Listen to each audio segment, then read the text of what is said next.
News, सच जरूरी है। दर्शकों, ब्रेक के बाद फिर से आपका स्वागत है। यह है MNS न्यूज नेटवर्क और आप देख रहे हैं MNS न्यूज टीवी। मैं हूं आपके साथ सोनल। तो आइए देखते हैं आज की कुछ खास खबरें। मैं धरने पर बैठ जाऊंगी, अमर्त्य सेन को विश्व भारती ने दिया जमीन खाली करने का नोटिस, तो भड़क गई सीएम ममता। पश्चिम बंगाल की सीएम ममता बनर्जी ने विश्व भारती यूनिवर्सिटी को शांति निकेतन में नोबेल पुरस्कार विजेता अमर्त्य सेन के आवास पर बुलडोजर चलाने की चुनौती दी है। सीएम ममता जी ने कहा है कि यदि अधिकारियों ने सेन के घर को ध्वस्त किया तो वह वहां जाकर धरने पर बैठ जाएंगी। तृणमूल कांग्रेस टीएमसी सुप्रीमो ममता बनर्जी ने विगत बुधवार को कहा कि मैं भी दुस्साहस देख रही हूँ।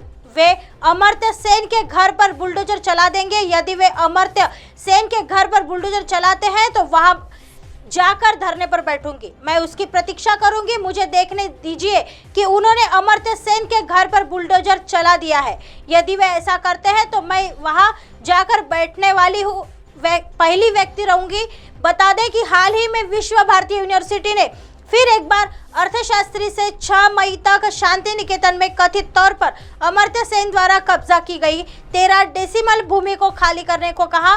वही यूनिवर्सिटी द्वारा दिए गए नोटिस को लेकर 120 से अधिक हस्तियों ने पीएम नरेंद्र मोदी जी को खुला पत्र लिखा है। इसमें विश्व भारती के अमर्त्य सेन के बेदखली नोटिस की आलोचना की गई है। पत्र में यूनिवर्सिटी पर इस मुद्दे पर अमर्त्य सेन को प्रताड़ित करने और अपमानित करने का इल्जाम लगाया है। इन हस्तियों ने अपने पत्र में लिखा है कि विश्व भारती जैसे सम्मानित विश्वविद्यालय द्वारा इस किस्म का व्यवहार अप्रत्याशित और डरावना है। हम एक सम्मानित अर्थशास्त्री के खिलाफ उस उत्पीड़न, तिरस्कार और दुराचार की निंदा करते हैं। सेन को पट्टे की भूमि विरासत में मिली और अब विश्वविद्यालय अर्थशास्त्री को उनके पैतृक घर से बेदखल करने को तैयार है, जो पूरी दुनिया के सामने सभी बंगालियों भारतीयों के लिए अपमान है।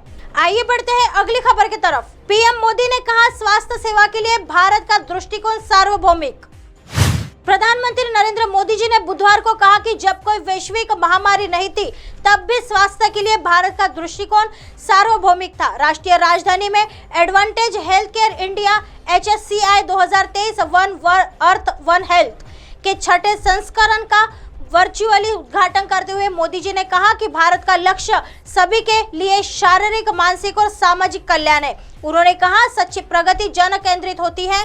चिकित्सा विज्ञान में चाहे कितने भी प्रगति हो जाए, अंतिम व्यक्ति तक पहुंच सुनिश्चित होनी चाहिए। प्रधानमंत्री ने योग और ध्यान के महत्व को रेखांकित करते हुए कहा कि ये आधुनिक दुनिया के लिए प्राचीन भारत के उपहार है, जो अब वैश्विक आंदोलन बन गए हैं।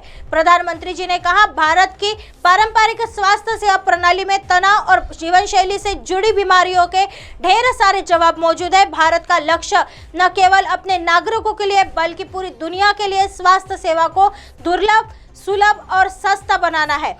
उन्होंने आगे विस्तार से बताया कि दुनिया ने भारतीय डॉक्टरों, नर्सों और देखभाल करने वालों के प्रभाव को देखा है और उनकी क्षमता और प्रतिबद्धता और प्रतिभा के लिए उनका व्यापक सम्मान किया जाता है। मोदी जी ने कहा कि दुनिया भर में कई हेल्थ केयर सिस्टम भारतीय पेशेवरों को प्रतिमा से लाभान्वित हुए हैं। प्रधानमंत्री ने आगे मेड इन इंडिया टीकों का उदाहरण देते हुए कहा कि भारत को टीके और दवाई के माध्यम से जीवन बचाने के महान मिशन में कई देशों का भागीदार होने पर गर्व है। दुनिया का सबसे बड़ा और सबसे तेज कोविड-19 टीकाकरण अभियान और 100 से अधिक देशों कोविड-19 टीकों की 300 मिलियन खुराक भेजे जा रहे हैं। मोदी ने दोहराया कि यह भारत की क्षमता और प्रतिबद्धता की झलक दिखाता है और देश हर उस देश का भरोसेमंद दोस्त बना रहेगा जो अपने नागरिकों के लिए अच्छा स्वास्थ्य चाहता है। स्वास्थ्य मंत्रालय ने federation of India chambers of commerce and industry के सहयोग के एडवांटेज हेल्थ केयर इंडिया 2023 के 6वें संस्करण को भारत की G20 प्रेसिडेंसी के साथ सह ब्रांड किया और यह कार्यक्रम 26 और 27 अप्रैल को प्रगति मैदान नई दिल्ली में आयोजित किया गया है। आइए बढ़ते हैं अगली खबर की तरफ। नागपुर के 2 दिवसीय दौरे पर पहुंचे मुख्यमंत्री एकनाथ शिंदे, कार्यकर्ताओं ने किया जोरदार स्वागत। मुख्यमंत्री एकनाथ शिंदे नागपुर के 2 दिवसीय दौरे पर पहुंच गए हैं। बुधवार को निजी फ्लाइट से मुख्यमंत्री पहुंचे। इस दौरान एयरपोर्ट पर बड़ी संख्या में पहले से मौजूद शिव सैनिकों ने मुख्यमंत्री का जोरदार स्वागत किया। ज्ञात हो कि मुख्यमंत्री गुरुवार को नेशनल कैंसर इंस्टीट्यूट के उद्घाटन समारोह में शामिल होने वाले हैं। इसको लेकर वह नागपुर पहुंचे हैं। रात करीब 7:30 बजे मुख्यमंत्री एकनाथ शिंदे का नागपुर आगमन हुआ। एयरपोर्ट परिसर में ही कई विभागों के बड़े अधिकारियों के साथ उनकी बैठक हुई, जिसके बाद रात 8:30 बजे मुख्यमंत्री विमानतल से बाहर निकले। मुख्यमंत्री के स्वागत के लिए बड़ी संख्या में एयरपोर्ट के बाहर शिवसेना के कार्यकर्ता मौजूद थे। कार्यकर्ताओं ढोल ताशों के साथ सीएम का स्वागत किया। पिछले कुछ दिनों से मुख्यमंत्री पद को लेकर चर्चाओं का दौर शुरू है। राष्ट्रवादी कांग्रेस पार्टी लगातार मुख्यमंत्री बदलने की बात कह रही है। वही नेता प्रतिपक्ष अजित पवार के मुख्यमंत्री को लेकर दिए के बाद से चर्चाओं का दौर और तेज हो गई है। वही दूसरी तरफ एनसीपी नेताओं ने राज्य में पवार के भावी मुख्यमंत्री होने के पोस्टर लगाना शुरू कर दिया है। वही दूसरी तरफ फडणवीस समर्थकों ने भी उन्हें मुख्यमंत्री बताते हुए पोस्टर लगाए।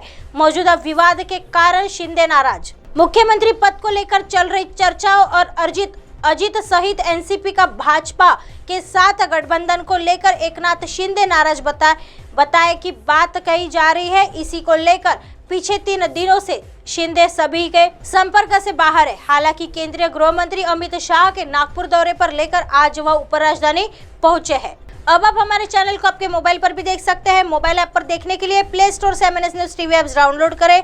इंस्टा, लिंक, ट्विटर, हाईकुक, फेसबुक और कई सोशल मीडिया के प्लेटफॉर्म पर हमारा चैनल उपलब्ध है। आप इसे यूट्यूब पर भी देख सकते हैं। आप हमारे चैनल को लाइव भी देख सकते हैं www.mnsnewstv.com पर।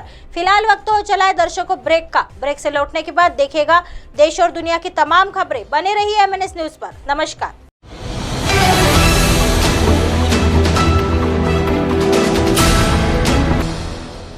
ये है MNS न्यूज नेटवर्क और आप देख रहे हैं MNS न्यूज।